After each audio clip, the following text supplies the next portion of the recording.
Hello दोस्तों, स्वागत है आप सभी का मेरे चैनल पे। मैं कुमार विजय एक नए वीडियो के साथ आ चुका हूं। दोस्तों, मैंने आज से एक मिशन शुरू किया है जो 10th क्लास के बच्चों के लिए है। ठीक है, जो कि 10th क्लास के बच्चों के लिए है। वैसे बच्चे जो पढ़ नहीं पाते हैं या फिर कोचिंग में भी पढ़ने के दौरान उनको समझ में नहीं आता है, तो वो ये वीडियो देखेंगे तो उनको और ज़्यादा समझ में आएगा, ऐसा कोशिश हम करेंगे। ठीक है, कोचिंग में पढ़ने के बाद या कोचिंग में पढ़ने से पहले अगर ये वीडियो आप देखते हैं, ठीक है, तो आपको और बेहतर तरीके से समझ में आएगी। चाहे किसी भी कोचिंग या संस्थान में पढ़िए, उससे कोई दिक्कत नहीं है। ठीक है, तो आज से हम लोग जो वीडियो अपलोड करेंगे मेरे चैनल के माध्यम से, वो 10th क्लास के लिए होगी, हर एक चैप्टर के लिए होगी। अभी बहुत सारे ऐसे कोचिंग संस्थान हैं जहाँ पे 10th क्लास शुरू हो गई होगी, जो बच्चे एग्ज़ाम देंगे 2024 में। ठीक है, तो सबसे पहले स्टार्टअप करेंगे एक्सरसाइज 1 से ही। तो एक्सरसाइज 1 का फर्स्ट टॉपिक क्या है देख लीजिएगा। इसमें टाइप बाय टाइप प्रश्न रहता है। ठीक है, तो सभी प्रश्नों में से एक एक दो दो प्रश्नों को हल करके आपको समझाने का प्रयास करेंगे। ठीक है, तो सबसे पहला नंबर जो क्वेश्चन है, ध्यान से देखिएगा। टाइप 1 में बताया जा रहा है कि यूक्लिड विभाजन एल्गोरिथम के प्रयोग से दो धनात्मक पूर्णांकों के HCF निकालने पर आधारित प्रश्न है। ठीक है, इसको ध्यान से आप देखिएगा। और क्वेश्चन 1 में कहा जा रहा है कि यूक्लिड विभाजन एल्गोरिथम के प्रयोग से निम्नलिखित का HCF यानी होता है हाईएस्ट कॉमन फैक्टर, जिसे हिंदी में कहा जाता है महत्तम समाप्तवर्तक, और शॉर्ट में इसे मौसा कह सकते हैं। अगर आप 5, 6, 7, 8 में होंगे तो बहुत सारा मौसा आप लोग बनाए होंगे, सीखे होंगे, तो आपको और आसानी होगी सीखने में। ठीक है, तो सबसे पहले क्वेश्चन दिया जा रहा है 156 और 504। अगर हम भाग विधि से बनाना रहता तो हम बहुत ही आसानी तरीके से बना सकते। 156 को बाहर लिख देते, 504 को अंदर लिख देते। ठीक है, लेकिन हमें भाग विधि से नहीं बनाना है। हमें बताया जा रहा है कि यूक्लिड विभाजन एल्गोरिथम के प्रयोग से निम्नलिखित का HCF ज्ञात कीजिए। ठीक है, तो सबसे पहले इसके बारे में हम लोग थोड़ा जानेंगे कि यूक्लिड विभाजन एल्गोरिथम का प्रयोग यानी इसका नियम होता क्या है। ठीक है, तो दोस्तों, यूक्लिड विभाजन प्रमेयिका का एक नियम होता है जो कि है A बराबर BQ प्लस R। ठीक है, यह एक नियम है जिसे हम यूक्लिड विभाजन प्रमेयिका कहते हैं। ठीक है, तो बहुत सारे बच्चों को ये भी नहीं पता होगा कि इससे क्या पता चलता है या फिर इसका मतलब क्या है। ठीक है, A यानी A को हम डिवाइडेड कह सकते हैं। ठीक है, A को क्या कह सकते हैं, डिवाइडेड, जिसे हिंदी में हम लोग भाज्य कहते हैं। ठीक है, भाग बनाना तो आता ही होगा, तो पता ही है कि भाज्य क्या होता है, भाजक क्या होता है, भागफल क्या होता है और शेषफल क्या होता है। ठीक है, तो ए से हम लोग मान लिए कि ए एक डिवाइडेड है, बी और क्यू साथ में है, यानी गुना का संबंध है इनसे।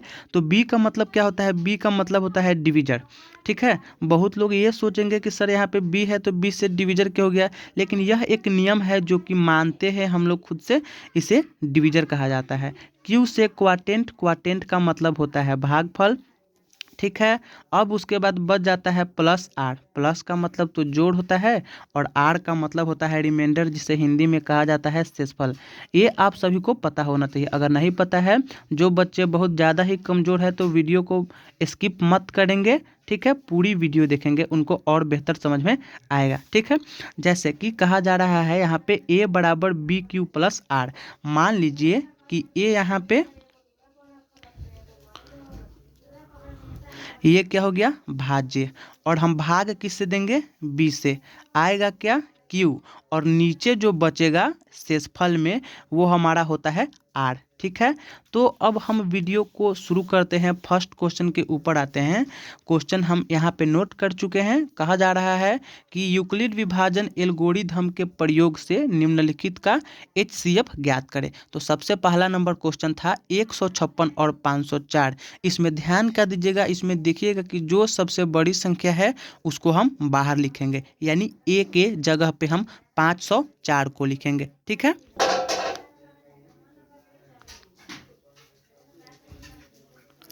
504 को लिख लिए हैं।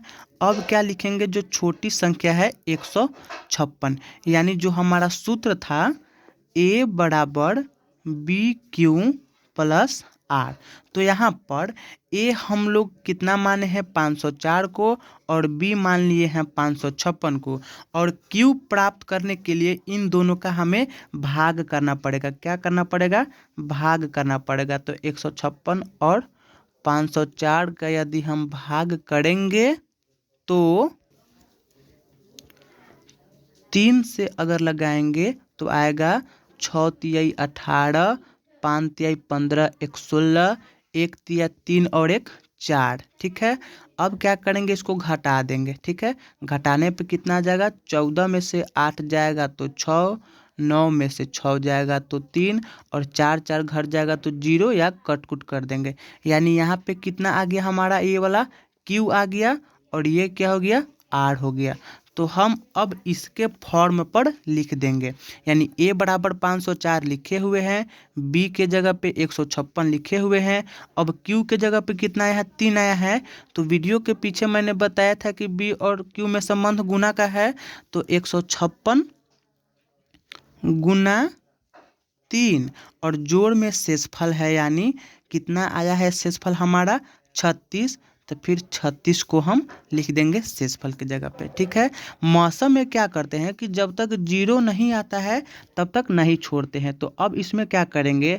अब इसमें हम जो 156 यानी बी है, अब वो आ जाएगा ए के जगह पे। ठीक है, यानी 156 आ गया ए के जगह पे, और जो शेषफल है वो आ जाएगा बी के जगह पे, यानी 36 आ जाएगा बी के जगह पे। ठीक है, फिर अब सेम प्रोसेस करेंगे, भाग करेंगे कितना में? 36 में 156 से। ठीक है, तो 36 में 156 से भाग करेंगे तो कितना से लगाएंगे? तो लग जाएगा, आप अंदाज़ा लगाइए। आप अपने कॉपी पेपर लेके, कॉपी में पेपर में पेन से कीजिए, और हम भी यहाँ पे करते हैं। हम यहाँ पर 4 से लगाते हैं। ठीक है, तो 6 चौका 24, 3 चौका 12, 2 14। ठीक है, घटाने पर आएगा 2 1 और यहाँ पे कट कुट। तो शेषफल कितना आ जा रहा है? 12 आ जा रहा है, और यहाँ पे क्यू का मान कितना आ जा रहा है? 4 आ जा रहा है। तो ये 4 हमारा हो गया क्यू और 12 हमारा हो गया 8। ठीक है, तो यहाँ पे 36 गुने क्या लिख देंगे? 3, और जो शेषफल आया है 12, यहाँ देखिए शेषफल 12 आया है, तो यहाँ पर हम लिख देंगे 12। अब फिर उसी तरह से जो 36 है वो आ जाएगा ए के जगह पे। ठीक है, और 12 आ जाएगा बी के जगह पे। तो यहाँ से तो हम पता ही है कि 12 में 3 से गुना करेंगे तो 36 आएगा, यानी 12 और 36 का भाग, 36 में 12 से भाग करेंगे तो 3 से आएगा। 12 तिहाई 36, और 36 में से 36 घटा देंगे तो शेषफल कितना आ जाएगा? 0। जब 0 आ गया तो मौसा समाप्त हो चुका है। तो यहाँ पे लिख देंगे मौसा बराबर, यहाँ पे जो हमारा आया है 12, मौसा बराबर हो जाएगा 12। ठीक है, तो इसमें का एक और क्वेश्चन बताते हैं आपको, ताकि आप और बेहतर तरीके से समझ सकें। ठीक है, तो सेकंड क्वेश्चन है किताब का 135 और 225। ठीक है, तो हमने यहाँ नोट कर लिया है 135 और 225। सिर्फ इसको याद रखेंगे कि ए बराबर बी क्यू प्लस आर होता है। तो ए किसको मानेंगे? जो सबसे बड़ा अंक है, यानी 225 को ए मान लिए, और बी मान लेंगे जो छोटा अंक है, यानी 135। अब क्या करेंगे? 225 में 135 से भाग दे देंगे। ठीक है, तो एक मर्तबे लगाएंगे तो 135 इकाई 135, 0 9 घटाने पर और यहाँ पे कट जाएगा। यानी 1 से जब हम 1 से गुना किए हैं तो शेषफल कितना आ गया है? 90 आ गया है। फिर 135 को हम ए के जगह पे रख लेंगे। ठीक है, और 90 को बी के जगह पे रख लेंगे। 90 में अब क्या करेंगे? 90 में 135 से लगाएंगे तो 90 इकाई 90, 5 का 5, 13 में से 9 गया 4। ठीक है, कितना आया? 45। तो यहाँ पे 90 में 1 से गुना किया जाएगा तो शेषफल आ जाएगा यहाँ पे 45। 90 इकाई 90 में 45 जोड़ देंगे तो 135 आ गया। अब क्या करेंगे? 90 को हम निकाल लेंगे बाहर ए के जगह पे, 45 को बी के जगह पे। तो 45 में 90 से गुना करेंगे, 45 में 2 से गुना करेंगे तो 45 दूना 90, 90 में से 90 घट जाएगा तो 0 आ जाएगा। ठीक है, यहाँ पे 0 आ चुका है तो मौसा समाप्त हो गया है। तो यहाँ पे हम क्या लिख देंगे? मौसा बराबर 45। तो इस तरह से आप इसमें दिए गए सभी प्रश्नों को हल कर सकते हैं। अगर थोड़ा भी आपको परेशानी होगी तो आप कमेंट भी कर सकते हैं, या मेरे आप इंस्टाग्राम पे, फेसबुक पे मैसेज करके बोल सकते हैं कि हमें इसमें प्रॉब्लम है। ठीक है, आप हमें ईमेल के जरिए भी हमसे संपर्क कर सकते हैं, जो कि वीडियो के नीचे डिस्क्रिप्शन बॉक्स में हम लोग ऐड करने वाले हैं। ठीक है, तो अब आते हैं इसका सेकंड नंबर क्वेश्चन में। सेकंड नंबर क्वेश्चन में कहा जा रहा है कि दर्शाइए कि प्रत्येक धनात्मक समपूर्णांक 2q के रूप का है एवं प्रत्येक धनात्मक विषम पूर्णांक 2q + 1 के रूप का है, जहाँ q एक पूर्णांक है। ठीक है, तो सबसे पहले एक पेज में हम इस क्वेश्चन को नोट कर लेते हैं। नोट हम पहले से कर लिए हुए हैं, तो एक बार और क्वेश्चन को रीड कर लेते हैं। ठीक है, दर्शाए कि प्रत्येक धनात्मक समपूर्णांक 2q के रूप का है एवं प्रत्येक धनात्मक विषम पूर्णांक 2q + 1 के रूप का है, जहाँ q एक पूर्णांक है। तो सबसे पहले हम लिख लेते हैं कि माना कि एक धनात्मक समपूर्णांक a है, जहाँ b बराबर 2 है। यहाँ पे कहा जा रहा है ना कि धनात्मक समपूर्णांक 2q के रूप का है, तो b बराबर क्या मान लेंगे, हम 2 मान लेंगे। ठीक है, ऐसा इसलिए लिख रहे हैं क्योंकि अब हमें यूक्लिड विभाजन प्रमेयिका के नियम का प्रयोग करना है, जो कि थोड़ा ही पहले मैंने आपको वीडियो में बताया है। तो आप जानते हैं यूक्लिड विभाजन प्रमेयिका का प्रयोग करने पर, यानी इसका सूत्र क्या होता है, a बराबर bq + r होता है। तो a हम माने हुए हैं और b बराबर क्या है, 2 है, तो b के जगह पे 2 हो गया, q अपने जगह पे रहेगा और r अपने जगह पे रहेगा। ठीक है, हम जानते हैं कि 0 r से बड़ा होता है। r का मतलब क्या होता है, रिमाइंडर होता है, शेषफल, यानी 0 से बड़ा होता है शेषफल। ठीक है, अब क्या होता है, शेषफल से बड़ा होता है हमारा भाजक यानी डिवीजर। ठीक है, तो देखें आप लोग, शेषफल से बड़ा होता है भाजक। ठीक है, तो इसमें भाजक कितना दिया गया हुआ है, b बराबर 2। तो 0 से बड़ा होता है शेषफल और शेषफल से बड़ा होता है हमारा भाजक, तो शेषफल से बड़ा ही 2 है। तो सबसे पहले अब हम क्या करेंगे कि r के संभव मान, यानी शेषफल 2 से छोटा होगा तो क्या होगा, या तो 0 होगा या तो 1 होगा। ठीक है, तो यहाँ पर हम जो लिखे हुए हैं a बराबर 2q + r, इसको मान लेते हैं समीकरण 1।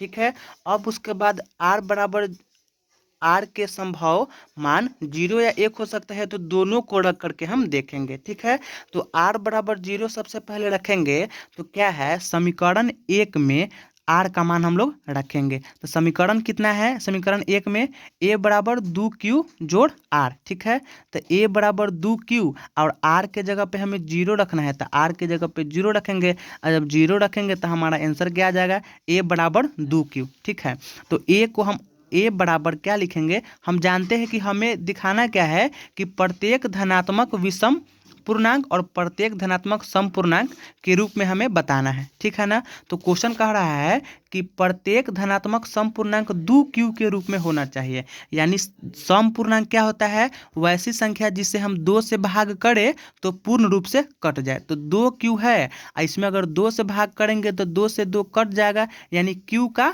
q रह जाएगा, क्वाड्रेंट का 1 आ गया हमारा, यानी शेषफल कुछ भी नहीं बचा हुआ है, तो यह क्या हो जाएगा, हमारा सम संख्या हो जाएगा। अब फिर क्या करेंगे, समीकरण 1 में r का मान अब 1 रखेंगे, समीकरण 1 में r का मान 1 रखेंगे, तो 2q + 1 हो जाएगा, r के जगह पे 1 हो जाएगा, तो क्या आ जाएगा, अब हम सम संख्या जो होता है क्या, जो 2 से भाग करते हैं, और शेषफल ना बचे वह सम संख्या, लेकिन अगर शेषफल बच जाए वह विषम संख्या। तो अगर 2 से भाग करेंगे तो q + 1 बच जाएगा, तो ऑटोमेटिकली हमें मालूम चल रहा है कि यह एक विषम संख्या है। तो हम यह देख पाते हैं कि प्रत्येक धनात्मक समपूर्णांक 2q के रूप में होता है और प्रत्येक धनात्मक विषम पूर्णांक 2q के रूप में होता है। ठीक है ना, सम पूर्णांक भी मालूम चल रहा है और विषम पूर्णांक भी मालूम चल रहा है। एक बार सीधा रख देते हैं कॉपी को, ताकि अगर आप नोट करना चाहते हैं तो यहाँ पे आप रोक करके नोट कर सकते हैं। ठीक है, इसके बाद आगे के वीडियो में बढ़ेंगे, तब तक आप अगर नोट कर रहे हैं तो नोट कर लीजिए ध्यान से, वीडियो को वहीं पे स्टॉप कर दीजिएगा, फिर नोट कर लीजिएगा। तब अब हम समय को बर्बाद नहीं करेंगे और अगले वीडियो पर आते हैं।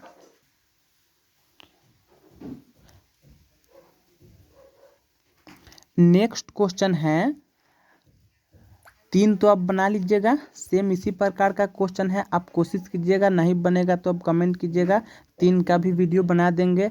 4 पर देखिए, 4 में क्या है, 2 पात्रों में 250 और 425 लीटर दूध है। पात्र की महत्तम धारिका क्या है जो दोनों पात्रों के दूध को पूर्ण रूप से मापी जा सकती है। ठीक है, क्वेश्चन के कहने का मतलब है कि 2 आपको पात्रों में दूध दिया गया है, जिससे एक में 250 और एक में 425 लीटर दूध है। ठीक है ना, तो इसमें से हमें एक ऐसा माप प्राप्त करना है, यानी लीटर प्राप्त करना है जो नापने वाला होता है, कि दोनों को हम उस लीटर से दोनों को नाप सकते हैं। ठीक है ना, तो सबसे पहले क्या करेंगे, यहाँ पर हम लिख लेते हैं 250 और 425। ठीक है ना, तो इसका हम क्या करेंगे, यूक्लिड विभाजन एल्गोरिथम के प्रयोग से भी हम निकाल सकते हैं और भाग विधि से भी निकाल सकते हैं। ठीक है, क्योंकि यहाँ पर नहीं कहा जा रहा है कि आपको यूक्लिड विभाजन के प्रयोग से ही बनाना है, कहा जा रहा है संख्याओं के HCF के अनुप्रयोग से। ठीक है ना, यानी इसको हम भाग विधि से भी बना सकते हैं और यूक्लिड विभाजन के विधि से भी बना सकते हैं। ठीक है, तो दोनों विधि से हम लोग बनाएंगे। जो छोटी संख्या है उसको बाहर लिख दिए, जो बड़ी संख्या है उसको हम लोग अंदर लिख देंगे। ठीक है, तो यहाँ पे क्या है, 250 है, 250 दूना क्या होता है, 500 होता है, जो कि 425 से ज़्यादा हो जाएगा, तो हम एक से ही लगाएंगे 250। ठीक है, तो कितना आ जाएगा घटाव करने पर, 175। अब क्या करेंगे, यहाँ पे हम मौसम बराबर आ गया 25। ठीक है, तो यहाँ पे हमारा धारिता क्या हो जाएगा, धारिता बराबर 25 लीटर। तो दोस्तों आप कोशिश कीजिएगा एक्सरसाइज 1.1 का पूरा मैथ सॉल्व करने के लिए। अगर आपसे नहीं होता है आगे का 5, 6 या 3, तो आप वीडियो में कमेंट ज़रूर कीजिएगा, ताकि मैं आपको और बेहतर तरीके से समझाने का प्रयास कर सकूं और आपका एक्सरसाइज 1.1 पूर्ण रूप से हल हो जाए। ठीक है, एक बार और अगर आप नोट करना चाहते हैं तो इसको देख लीजिए। अगर वीडियो आपको पसंद आए, अच्छी लगे, तो वीडियो को लाइक कर दीजिएगा, चैनल को सब्सक्राइब कर दीजिएगा, अगर इच्छा करे तो शेयर भी कर दीजिएगा, ताकि दूसरों के पास भी वीडियो पहुंच सके। ठीक है, थैंक यू।